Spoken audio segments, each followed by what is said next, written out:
પશ્ચિમ બંગાળના સંદેશખાલીમાં મહિલાઓ ઉપર શાહબાજ શેખ કે જેઓ મમતા બેનર્જીની પાર્ટીના નેતા છે, તેઓ દ્વારા મહિલાઓ અને અસંખ્ય લોકો ઉપર કરવામાં આવેલા અત્યાચારના મામલે ગુજરાતમાં ઠેર ઠેર વિરોધ પ્રદર્શન યોજાઈ રહ્યા છે। ત્યારે વડોદરાની MS યુનિવર્સિટી ખાતે અખિલ ભારતીય વિદ્યાર્થી પરિષદ દ્વારા વિરોધ પ્રદર્શન યોજી પૂતળા દહન કરવામાં આવ્યું હતું। ABVPના કાર્યકરોએ હાથમાં બેનર, પોસ્ટર સાથે મમતા બેનર્જી વિરુદ્ધ ઉગ્ર સૂત્રોચ્ચાર કર્યા હતા।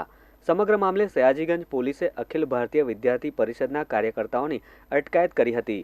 આજરોજ અખિલ ભારતીય વિદ્યાર્થી પરિષદ દ્વારા MS યુનિવર્સિટી ખાતે પશ્ચિમ બંગાળના સંદેશખાલીઓમાં જે મહિલાઓ પર અત્યાચાર થઈ રહ્યા છે એ અંતર્ગત વિરોધ પ્રદર્શન કરવામાં આવ્યું, જેનું પ્રતિનિધિત્વ એક બેન કરી રહ્યા છે। ત્યારે મહિલાઓ પરના અત્યાચાર દેશ માટે એક સર્વજનક વાત છે અને ABVP જે હર વખત મહિલાઓના સન્માન માટે મેદાનમાં ઉતર્યું છે અને આજે પણ સમગ્ર દેશની અંદર અખિલ ભારતીય વિદ્યાર્થી પરિષદ દ્વારા વિરોધ પ્રદર્શન થઈ રહ્યું છે અને ગુજરાત પ્રાંતમાં પણ સમગ્ર વિશ્વવિદ્યાલયો અને જિલ્લા કેન્દ્રો પર વિરોધ પ્રદર્શન થવાનું છે।